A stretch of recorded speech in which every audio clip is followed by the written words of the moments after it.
1971 সালে বাঙালি জাতি পাকিস্তানের বিরুদ্ধে দীর্ঘ 9 মাস সশস্ত্র সংগ্রাম করে রক্তক্ষয়ী মুক্তিযুদ্ধের মাধ্যমে নিজেদের জন্য একটি স্বাধীন ও সার্বভৌম বাংলাদেশ রাষ্ট্র অর্জন করে।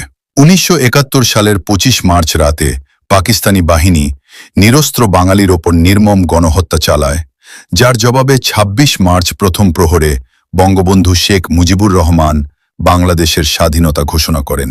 এই ঐতিহাসিক বছরের উল্লেখযোগ্য ঘটনাগুলো নিচে দেওয়া হলো। 25শে মার্চ কাল রাত্রি পাকিস্তানি সেনাবাহিনী অপারেশন সার্চ লাইট নামের গোপন অভিযানের মাধ্যমে ঢাকা বিশ্ববিদ্যালয়, পিলখানা ও রাজারবাগ সহ সারা দেশে একযোগে হত্যাযজ্ঞ শুরু করে।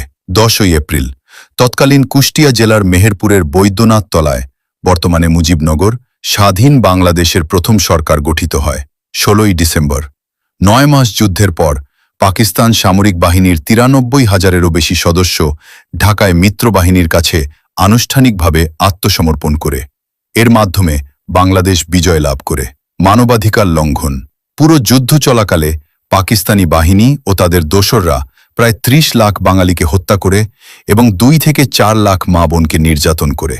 প্রায় 1 কোটি মানুষ শরণার্থী হয়ে ভারতে আশ্রয় নিতে বাধ্য হয়। 1971 সালের প্রধান ঐতিহাসিক ঘটনাগুলো নিচে পর্যায়ক্রমিকভাবে তুলে ধরা হলো। 1. 7ই মার্চের ভাষণ। 1971 সালের 7ই মার্চ ঢাকার রেসকোর্স ময়দানে, বর্তমান সোহরাওয়ার্দী উদ্যান, বাঙালি জাতির অবিসংবাদিত নেতা বঙ্গবন্ধু শেখ মুজিবুর রহমান এক ঐতিহাসিক ভাষণ দেন। তিনি শোষণের বিরুদ্ধে বাঙালিদের ঐক্যবদ্ধ হওয়ার ডাক দিয়ে ঘোষণা করেন, এবারের সংগ্রাম আমাদের মুক্তির সংগ্রাম, এবারের সংগ্রাম স্বাধীনতার সংগ্রাম। এই ভাষণ পুরো জাতিকে যুদ্ধের জন্য প্রস্তুত হতে অনুপ্রাণিত করে। 2. 25শে মার্চের কাল রাত ও অপারেশন সার্চলাইট। 25শে মার্চ রাতে পাকিস্তানি সামরিক বাহিনী তৎকালীন পূর্ব পাকিস্তানের নিরপরাধ ও নিরস্ত্র বাঙালিদের ওপর ইতিহাসের অন্যতম নৃশংসতম গণহত্যা চালায়, যার সাংকেতিক নাম ছিল অপারেশন সার্চলাইট। ঢাকা বিশ্ববিদ্যালয়, পিলখানা এবং রাজারবাগ পুলিশ লাইন সহ বিভিন্ন স্থানে এক রাতেই হাজার হাজার মানুষকে হত্যা করা হয়। 3. 26শে মার্চ স্বাধীনতার ঘোষণা।